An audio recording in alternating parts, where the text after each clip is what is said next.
Hi there, beautiful souls, and welcome. Welcome back, or welcome to The Hawk and I. My name is Lana Zielinski, and I work in the spirit dimensions. As always in all my videos, simply take what resonates, and you're welcome to leave the rest right here.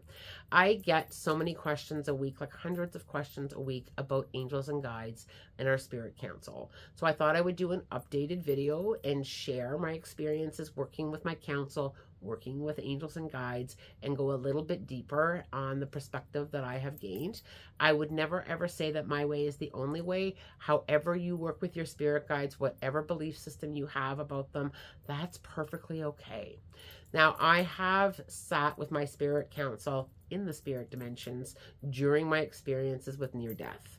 And there's a video on that experience here on the channel. If you are interested in having a look, you're welcome to look that up. But when I sat with my spirit council, I gained so much knowledge as to who they are and how to work with them. So our spirit council is a group or a team of angels and guides, higher ascended masters, spirit animals that are assigned to us when we agree to come here. They're a team of specialists. So we have different specialists for different points or different learning because of our choice and free will on our journey. We also have the choice and free will to work with them or not work with them. Now, our spirit council is not the only group of angels and guides that we can work with. So we can also work with archangels, angels and guides that are not on our council, spirit animals, our deceased loved ones, and our ancestors. They do help guide us, and we can sit and ask them for help. Now, because we come here with choice and free will, we can choose to ask or not ask, and it's very much okay. But what I have learned in my physical world journey is the more that I ask and the more that I get to know my spirit guides and my spirit council, my learning has, even though I still have to go through it, my learning has softened and it has opened me up in so many magical ways. So let's start with, how do we connect with our angels and guides? It's very simple. You simply have to start the relationship. And like all relationships, you build a foundation. And foundations, just like in human relationships, are built on trust. You learn to trust them. You learn to, surrender and allow them to work with you. And they do work like teachers. And they do support us in so many beautiful, beautiful ways. Now, people get caught up on how to connect, and we tend as humans to overthink everything. How do I know their names? How do I know they're real? What if I'm not getting signs? I don't know if I'm doing this right. And every single time I have worked with my spirit guides, it has always been so simple and so loving and so supportive, and we can put down all of the, I have to do it this way or I have to do it that way. You literally create your own way of communicating with them. You can sit quietly with them. You can talk to them in your mind. They will hear you. But the most important thing is to be able to ask. Can you simply sit with me? Can you talk with me? Can you help me with this? Next to asking is to listen. Us humans, and Spirit says this all the time, you're asking, but you're not listening for the information to come back to you. Being open enough to listen is huge. And sometimes we get the guidance or the direction that perhaps we really didn't necessarily want. And that's huge with us humans.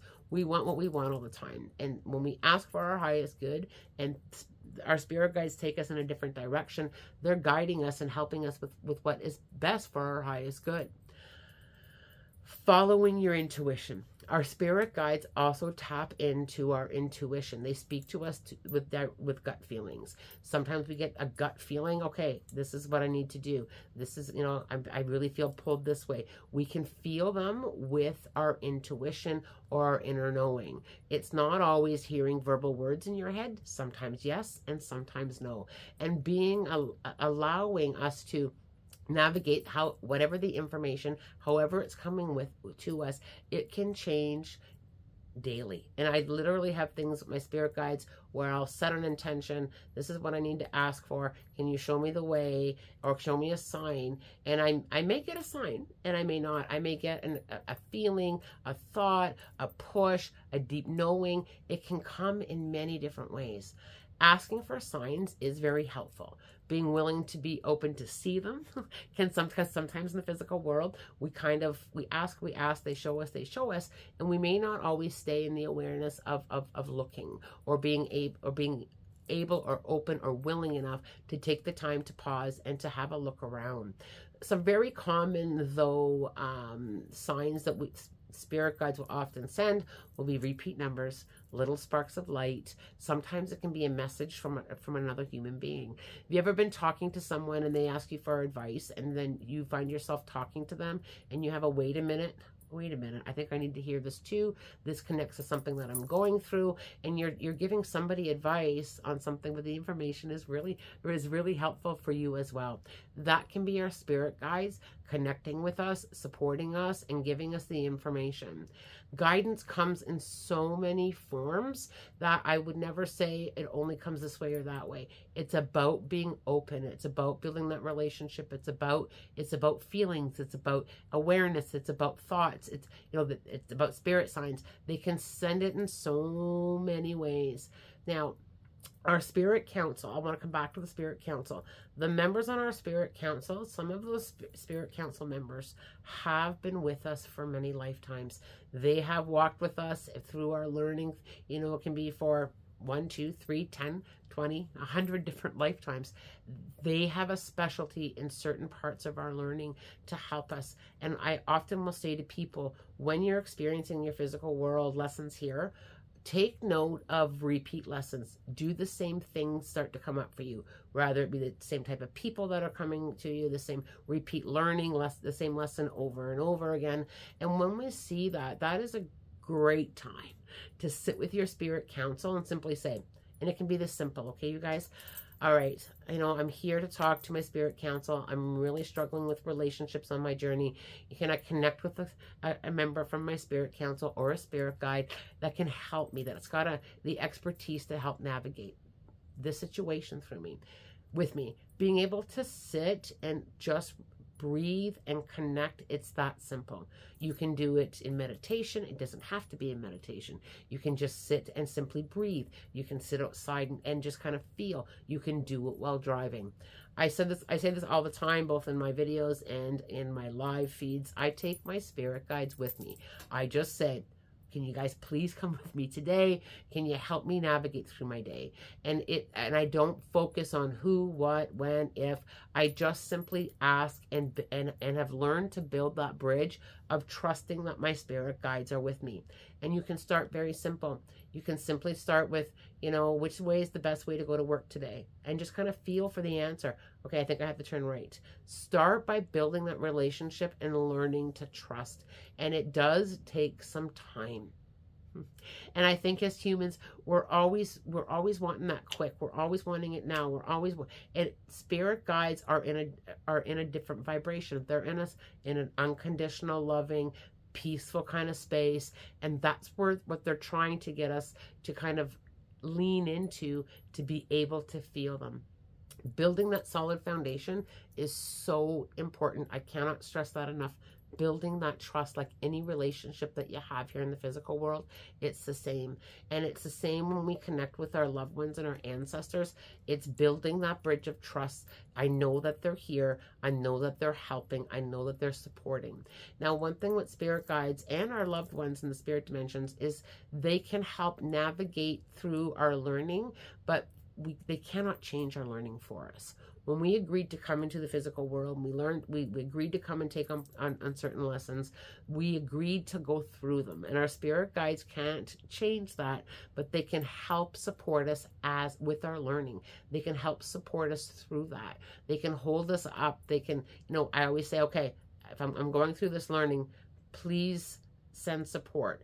Please, hold the space. I often rant to my spirit guides. Literally, I'll sit down and I will rant to them. This is so hard. Can you please give me a hand? Or I'll ask them, what am I not seeing here? Asking is huge. Being able to say, I need help. Can you support me? I'm not getting this. Asking is huge. And the reason that asking is so huge, it connects to the choice and free will. We came here with it. And we also have choice and free will with whether or not we want to use our spirit guides, or whether or not we want to tap it or connect with our loved ones. We all have that choice and free will. Now, ego. I want to talk about ego, because ego kicks in so many different ways. When we connect with our spirit guides and then we start questioning it. So what if I'm making this up? Okay, I'm feeling that answer. Or you're not worthy enough. Why are you asking for help? You're not worthy enough. That interrupts, or that, kind of ruffles or rattles a little bit of that relationship. For example, if you don't trust me, for advice, you're not going to come to me. And that's okay. You don't have to come to me for advice, or to anybody else for advice. Or if you don't feel you're worthy enough, that affects a relationship. The angels and guides are nothing but pure love and light. Your spirit council, same thing. There is no danger. It is purely love and light from the spirit dimensions, because people will always ask me, if I open up to the spirit dimensions or to my spirit council or to angels and guides, am I opening myself up to darkness? Am I opening myself up to whatever else can come in? And the answer to that is no. Clean that up. Clean it up. I'm only willing to sit with the divine energy. I'm only willing to connect to the, the highest form of love and light. And when we set that intention, that is enough. If you feel you need to protect yourself, absolutely protect yourself. Visualize a ball of light around you, or whatever resonates with you for protection. It's perfectly okay to lean in there a little bit and just say, I'm just going to protect myself. If that's what you feel is going to give you a comfort zone and build that trust with your spirit guides. Now, spirit guides are also very playful, and they talk to me all the time when I'm teaching clients, is to teach them to tap into that imagination, that playful energy, and it kind of softens the questioning, because we as humans get into our headspace and question every single thing. What if I'm making it up? When we lean in there with being able to open, and we kind of tap into, okay, I'm going to sit here, I'm going to ask my guides for help, and I'm just going to feel or use my imagination as to what my spirit guides may look like. That's perfectly okay. We get so caught up in, what if I'm doing it wrong, and what if I'm making it up? There's also the other side of, what if you're not? What if you're receiving divine, beautiful guidance? What if you're sitting with your angels and guides? And I always say to people, do you normally walk around making stuff up? Right? The awareness that comes in with our spirit guides is forever changing. Now, I want to share a little bit of a story about my own personal experience before I had a lot of knowledge of my spirit guides. When I was learning to, I would sit just quietly with a spirit guide, and I would get an awareness. I would get this just this knowledge of, I think this is what they look like, and I would question it all the time. What if I'm making it up? What if it's my imagination? And I would just kind of lean in there more and more. And I just felt so weird sometimes. What if I'm making this up? Then I had a glorious opportunity. I met someone, her name is Dale. I haven't connected with her in many years, and even her last name has left my memory, unfortunately. But she connected with angels and guides in a profound way. She could see them, and she could sketch them. So at one point in time, she said, I can see a spirit guide with you. And she did a sketch for me. And when I received it, it was the most profound thing, because the sketch was exactly like what I had seen, what I thought was my imagination.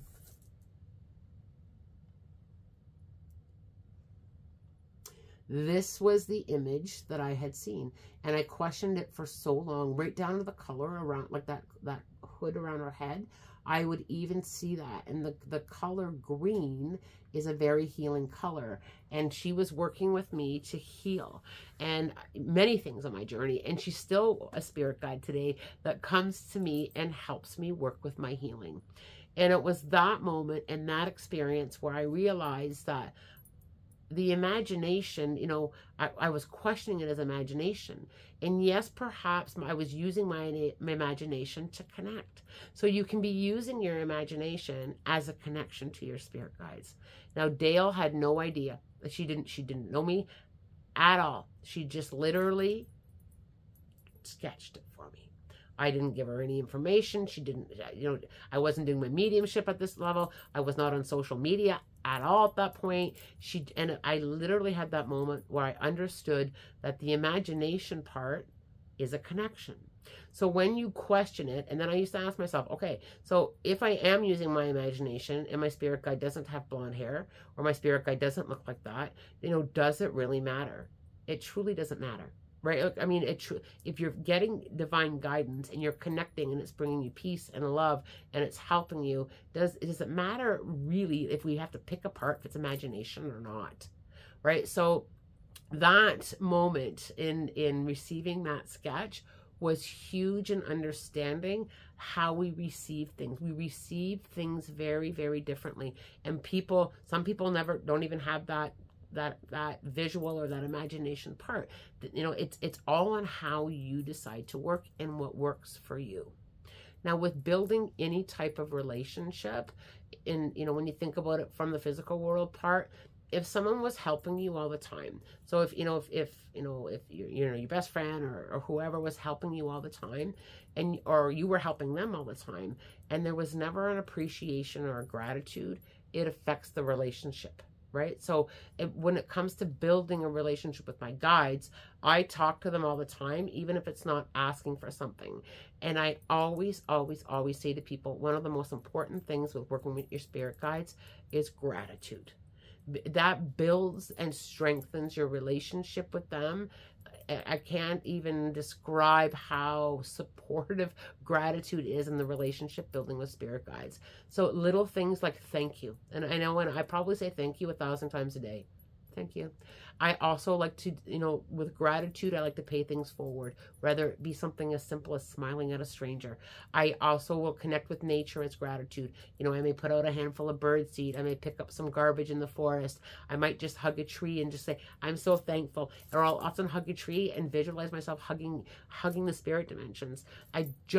Gratitude, I can't emphasize it enough, how important it is, because it just builds that relationship, that solid foundation. As relationships grow, like they do in the physical world, you get closer to people, you get closer to your spirit guides, and all of that stuff that I talked about earlier, spirit signs, numbers, that deep knowing, the validation, it gets louder, and you get more of it because you're building that trust. And the less that you learn to question everything, the stronger the relationship. Now, I also want to talk a little bit more about our ancestors. So our loved ones in the spirit dimensions. We can also connect to them for guidance. And I hear so many, floating pieces. Well, our loved ones, we shouldn't connect with them, and they're not our spirit guides. Absolutely, they're not your spirit guides, but they are helpers. Your loved ones in the spirit dimensions want you to be happy, they want you to heal, and they support that. So you can ask loved ones for the same. Can you help me? Can you guide me? Can you support me through this? One thing that's always helped me as well is a phrase that I say all the time. I know you're there. Even if I can't feel them, even if I'm not seeing them, even if I'm not getting validation, I acknowledge them anyway. I know you're there, and I know you're helping me. Now, quieting the mind is one of your greatest tools that you can lean into. Being able to just quiet long enough to be able to feel. Because and it doesn't necessarily have to be in meditation. I know a lot of people struggle with meditation. It does not have to be in meditation. It can simply be counting the stars. It can simply be just breathing. It can be sitting still. Quieting our mind enhances our ability to connect, feel, tap in, receive spirit signs. The other thing that's helped a lot of people too, and don't be afraid to try this if it resonates, is being able to write. So some of us, if we have a focus, I'm going to ask my guides, what do I need to know today? And I'm going to write. I'm going to write. I'm just going to allow whatever comes to me. Some people will ask a question, to a deck of angel oracle deck cards. What do I need to know today? It's setting an intention. So if that helps you, don't be afraid to try it. Get playful with it, with building your relationship with your spirit guides. And with building that relationship, I know I've said it a few times, the relationship grows, and the more it grows, the better it gets. It's absolutely delicious and profound. And our spirit guides do change as well. And I know I channel spirit guides all the time for clients, and I'll be like, oh, what was 3 months ago? Because I can feel a new spirit guide come in, and they're holding you up. And the response is 3 months ago this happened to me, and I felt alone. I didn't feel supported. It's profound on how they will come and go. So you may have a spirit guide that's been with you many years. You may have 3 more that come in. They do change, and sometimes we can get too caught up in who's around me, what's their name, who's around me. And I've said that with spirit before. Okay, what do I do with that when I feel? Just acknowledge, and if it feels good to you, or if a name comes to you, just simply allow it. And it literally builds. And I've talked about this before. I had a spirit guide for 25 years. Every single day I asked what her name was. I didn't hear it. The one day that I didn't ask, she gave me her name. And I've had many spirit guides myself that come and go. So I only see certain spirit guides when I'm going through something at a certain point in my life. I've talked about Estrid before. She is my naked Viking spirit guide. She only shows up for very specific reasons. Either somebody's not being real with me, or I need to be a little bit more raw, a little bit more vulnerable, or I need to change a little something there. And if I'm struggling with my truth, if I'm struggling to speak or to navigate through something, Estrid shows up that way. I have a bear. My bear, I haven't seen him in a while because I've really been working hard on what he's trying to teach me. My bear shows up when I'm not listening to my own intuition. So if my intuition kicks in and I don't listen to it, I will have this bear, and I can usually hear him or feel him, or sometimes see him nose to nose with me to get my attention. You're not listening. So when that bear shows up, I suddenly listen. But I've been working for many years on improving my listening to my intuition, or listening to my gut, or listening to spirit. So I don't see the bears often anymore. But when I do, I take note. I take note. There's something that I'm missing. Simple things like show me. I say that to spirit all the time, into my spirit guides all the time. Show me what I need to see. Show me. Show me the direction. Show me. I work on the show me all the time. With the show me, I also work on being able to see it. So I work on being able to see it. So when I see it, when I say show me and I see it, thank you very much. And now I have the choice and free will on what I want to do with it. Now, people ask me all the time, do our spirit guides get upset when we don't listen? And the answer to that is no. They do not get upset. They hold us only in love and light. They know that we are here learning. They know that sometimes we have to repeat a few things before we get it. They know what we're experiencing here in the physical world, and they do understand how hard it is. So they're totally okay with, all right, well, come back when you want to learn that one again. And I've literally had my spirit guides say to me, Lana, we've been over this with you. I go to council every day, sometimes twice a day, and I've had my spirit council say, out you go. We've been through this. We love you so much, but we're not going to change our guidance to you, because you want it to suit. you want it to suit what you want. This is our guidance. We love you when we're here, and I'll be back when I have my own aha moment. But it's only love, and it's only support, and it's there's no shame over there. I've been working with my guides for many, many, many, many years. I have done my own tripping and falling in life. I have had my own out of alignment. I have gone kicking and screaming many times on my journey, and never ever once have I had a spirit guide go, shame on you. Never. It's the opposite. It's, you're learning. We're supporting you. Try again. Pick yourself back up, right? So there's only that, because we carry shame so deep here in the physical world. We make a mistake, or we're learning a lesson, or we didn't get it the first time. That has to kind of be unraveled a little bit of healing work and unraveling that. I'm learning. My guides are helping me, but I'm learning, because we're responsible for our own learning here in the physical world. They're just here to help guide us. And it's incredible when we embrace that. Working with spirit guides has changed my life, and I'm so grateful for them every single day. I do hope that you enjoyed this little video, a little bit more information, a little bit more support with our spirit guides. But the biggest thing is start building that trust. Just start trusting. And I often say, is it going to hurt anything if I'm talking to angels and guides? No. right? If I'm just sharing or if I'm building a relationship, it's not going to hurt anything. It's a supportive love and it's a supportive energy. And my spirit guides are my best friends. If you have any other questions, feel free to drop them in the comment section. I always do my best to get to the questions as soon as I can. But if you have any other questions about spirit guides, drop them in the comment section. And if I see a lot of repeat questions, I'll answer or I'll make another video. As always, I'm wishing you love, light, blessings, and have a spirit guided day. Take care, you guys.